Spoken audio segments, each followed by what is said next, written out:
mangluluwas si Kristo, pinagi siya kamatayon sa Kalbaryo sa cross, dili ang atong pagtuman sa kasuguan.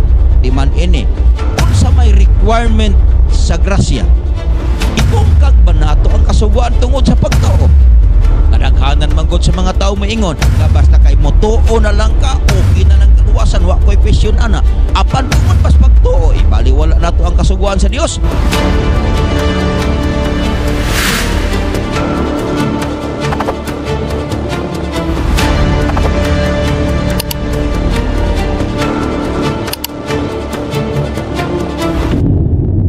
Kumusta kamong tanan, naglaom na pa ako nga naa kamo sa kapiskay sa panlawasan, may kig-uban kamo kanako sa lain na pong episode nga ito pag-isgutan karon sa atong pagtuon dinhi, sa atong tulumanon ang matuod nga pagtulunan.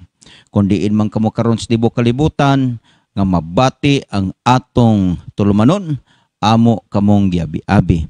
Sa pagsugod niini ako kamong gihangyo sa pagpahiluna sa inyong kaugalingon alang sa pagampo.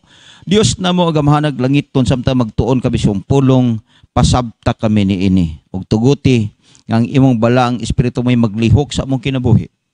Ug mahimo namo kining giya sa pag-alagad nga labing dulha kanimo ug makahimog suod nga relasyon nga kanimo. Ikay makigsulti kanamo karon. Amo kining pamation. Pasaylo kami sa mga sala sa ngalan ni Hesus. Amen. Bueno, ang atong tun-an karon ang kalambigitan sa balaod sa Dios ug ang iyang grasya. Mao ni siya ang usa sa nindot kay nga topiko nga atong pagatun-an karon. Okay. Sa diha nga kita may pagsalig sa Dios, asa man kita moduol. Mao ni siyang pangutana nga atong tubagon pinaagis bala ang kasulatan. Makita sa Hebrehanon kapitulo 4 bersikulo 16 sa ingon ni ana uban sa pagsalig manuol kita sa trono sa grasya aron makadawat kita kaluoy o makakaplag kita grasya sa pagmakatabang kanato sa panahon sa pagpanginahanglan. Ang atong duulan mga kaigsuonan mao ang trono sa grasya. Ang pangutana, kinsa man ang grasya?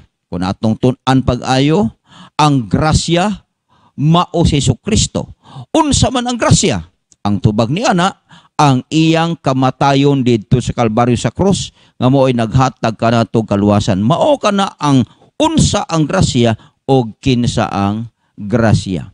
Kung ang balaod kining napulo kasuo mo'y atong saligan sa tong kaluwasan, unsa atong dangatan?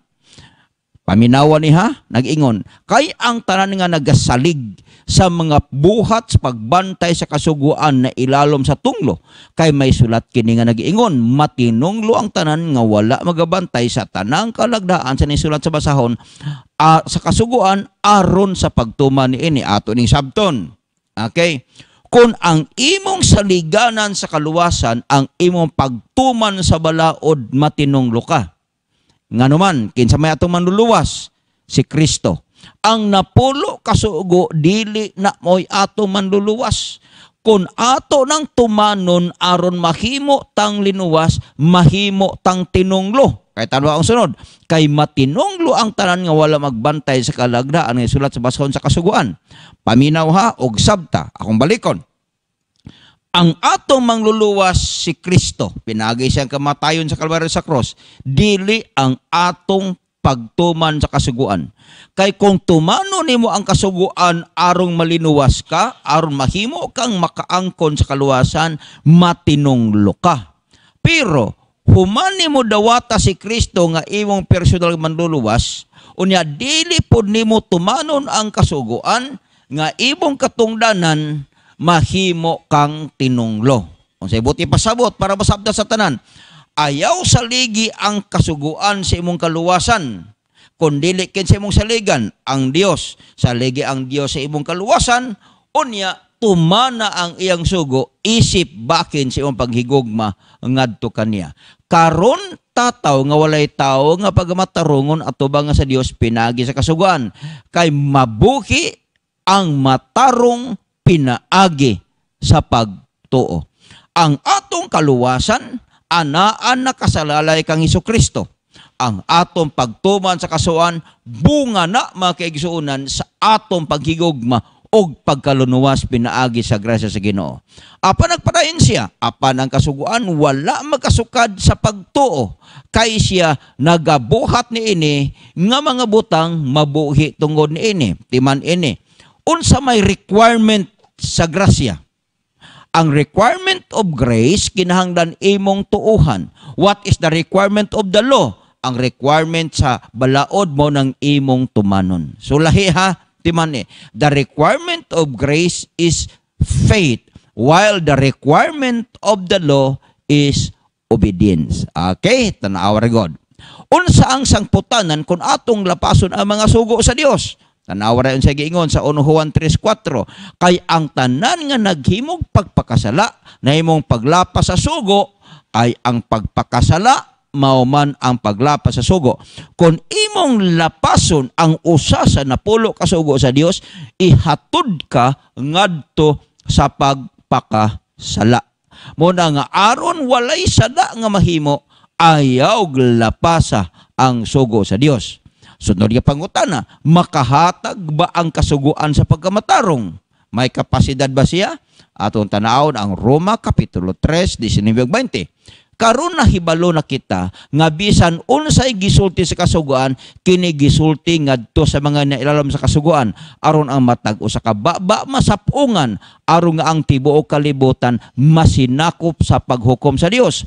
Kay atubangan sa Dios walay tawo nga pagamatarungon pinaagi sa pagtuman sa kasuguan, kay pinaagi sa kasuguan moabot hinuon ang kahibalo mahitungod sa sala. Sabtan ni ha mga kaigsuonan, ang napulo kasugo kon imo nang tumanon dili na siya muhatag nimog pagkamatarong. Dili siya makadeklarar kanimo nga matarong ka. Ang makadeklarar nimo og makahatag nimog pagkamatarong ang Dios ra gyud. Apan dili ka pwede nga ideklarar sa Dios nga ikaw matarong og iya kang pagkamatarungon kon imo pong lapason ang iyang napulo ka mga sugo. Klaro na ha? Okay, adto tas unahan. Unsa ang tumong sa Dios mahitungod sa iyang mga sugo? Unsa may tumong niya ani? Ang Roma City, Versículo City nag-ingon, nan unsa may atong ikasulti nga ang kasuguan mo ang sala, palayo ka na. Ngani kung dili pang kasuguan, dili unta ako makailag sala, dili unta ako makailag unsay pangibog kon ang kasuguan wala pa mag-ingon dili ka mangibog. Ang pangutana, nganong gibog naman unsa may pulos kasuguan? Ang pulos sa kasuguan mao nga kini siya magasulti kanimo nga ikaw nakasala. Kung walay sala nga maingon nga dili ka magpatay, unya makapatay ka, wa ka kasala, kay wa man kay gilapas nga balaod. Karon kun lapason nimo ang sugo sa Dios, ikaw nakasala, kay ang batasan sa kasuguan mutultol kanimo ngadto sa sala. Pangutana, kinsa man ang arang maluwas? Kinsa man diay? Dagiyon ng Episodio 8, kay tungod sa grasya, kamo nang aluwas pinagis pagtuo. Dili kini sa inyong kaugalingong kahimuan, kinihatag sa Dios. Kinsa may maluwas? Ang maluwas kadtong mutuo sa Dios. Ang grasya libre, mo na siya ang unmerited favor nga gihatag sa Dios kanimo. Ang grasya mauna si Kristo. Maluwas ka, pinaagi kang Kristo. Maluwas ka, pinaagi siyang kamatayon sa krus nga maunang grasya. Kana siyang kaluwasan, hatag na nga libre sa Dios kanimo. Dili kay imo nang haguan, pinaagi sa pagtuman sa kasuguan. Kay ang kasuguan, dili na makaluwas nimo. Kay wala pa ko kabasa sa Biblia nga adunay usa sa napulo kasugo nga nagpalansang sa Kalbaryo sa krus aron ka maluwas. Karon, gibungkag ba nato ang kasuguan tungod sa pagtuo? Kadaghanan manggod sa mga tao moingon nga basta kay motuo na lang ka, okay na ng kaluwasan, wa ko'y question ana. Apan tungod pas pagtuo, ibaliwala nato ang kasuguan sa Dios. Roma 3:31 nag-ingon, gibungkag ba nato ang kasuguan tungod sa pagtuo? Wala gayod. Hinunoa, gipabarog nato ang kasuguan. Kung ikaw hingtuo sa Dios, gituohan nimo siya nga mo ang grasya sa Kristo o gidawat nimo ang iyang kaluwasan, ang iyang pagpalansang sa Kalbaryo sa krus tungod sa pagtuo, tungod ana wala nimo bungkaga ang kasuguan. Kung dili gipabarog Ginoo nimo, imong gipamatuod nga anaa pa ang kasuguan sa Dios. Sunod, unsa ang gihatag nga panag-ignan sa tao nga igo lang maminaw apan dili motuman sa sugo sa Dios. Santiago kapitulo 1 23 ug 25. Kay kun adunay tao nga igo man maminaw sa pulong og dili motuman ini, siya nakisama sa usa ka tawo nga nagasud og sa salamin sa iyang naong nga dadala pa lang sa iyang pagkatao. Kay siya nga nagasudong sa iyang kaugalingon og unya mo lakaw diha-diha makalimot lang dayon unsang panagwaya siya apan siya nga nagatutok ngadto sa hingpit nga kasuguan nga naghatag sa kagawasan og sa madagayaon siya nagatutok niini sanglit dili man siya tigpaminaw man og makalimot kun dili tigbuhat sa mga buhat siya malipay diha sa iyang pagbuhat. Mga kaigsuonan, dili pwede higala nga igo ra kang tigpaminaw sa sugo sa Dios sa iyang mga napulo ka sugo apan ang gipaabot sa Dios nga ikaw magatuman ni inis kalipay. Kaya ang napulo ka sugo ang iyang requirement ani imong tumanon, dili kasama sa ubang mga tao nga igo lang maminaw unya dili mo tuman sama ka sa katao nga nagtan-aw sa imong salamin sa naong nga dunay buling pagkahuman niini imo lang dayong gibiyaan ug wa nimo kuhaa ang buling sa imong naong human ka makatan-aw sa salamin. Ang napulo ka sugo mosulti kanimo nga ikaw nakasala. Mao na aron mapapa ang imong sala makahinulsol ka tumana kini unya hinulsoli. Karon, unsa may kapuslanan sa kasuguan? Galatia kapitulo 3 bersikulo 24 ingon. Bosa ang kasuguan, mahimong atog magtatagad sa pag-agak ngadto kang Kristo. Uban kan aron kita pagamatarungon pinaagi sa pagtuo.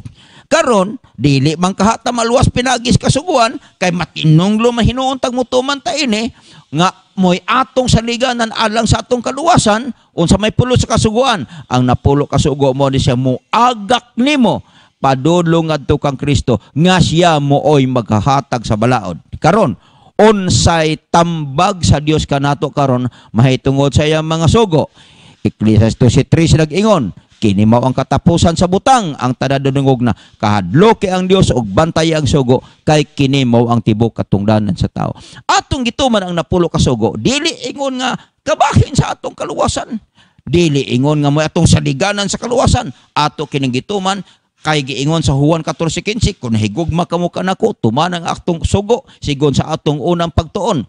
Og ato po kining katungdanan mga kaigsunan, ako kang ingnon ang pinakataas nga paagi sa pagsimba sa Dios ug ang pinakataas nga paagi sa paghigugma sa Dios mao ang pagtuman sa iyang napulo ka sugo. So karon dili pwede nga walaon nato ang napulo ka sugo kay giluwas na kita sa grasya kung dili tumanon hinuon nato ang napulo ka sugo kay kita giluwas na ni Kristo pinaagi sa iyang kamatayon didto sa Kalbaryo sa krus nga mao ang iyang grasya. Dili pwede nga supako na to ang napulo ka sugo kay anaa na si Kristo nga mooy ato manluluwas kun dili timailhan kini nga gimahal nato siya. Naglahom ko nga nasabtan nimo ang atong pagtuon karon. Og naglaom ko nga dili nato buwagon kining duha. Ipudo nato ang grasya ug ang Dios. Atong dawaton si Kristo nga ato para sa manluluwas ug tumano nato ang iyang sugo tungod kay ato siyang gihigugma. Magampo ta. Dios nga langit nun, salamat kay sa pulong ang mga tun-an. Salamat kang sa imong grasya, ang imong kaluwasan, ang kamatayon sa Kalbaryo sa krus. Salamat kang Hesus Kristo nga mo ang grasya. Tumano na mo ang balaod, ang napulo ka sugo kay mo'y among katungdanan o gimahal ikaw namo. Salamat sa pagduso ang pag-ampo amo nang gisalig sa ngalan ni Hesus. Amen. Daghang salamat manghigala sa iyong pagpaminaw sa atong tulumanon. Naglaom ko, mo gihapo kong atangan sa sunod nga bahin sa atong pagtuon dinhi lamang sa ang matuod nga pagtulunan. Daghang salamat, ang Dios magapanalangin kanimo og magapanalangin sa tanan.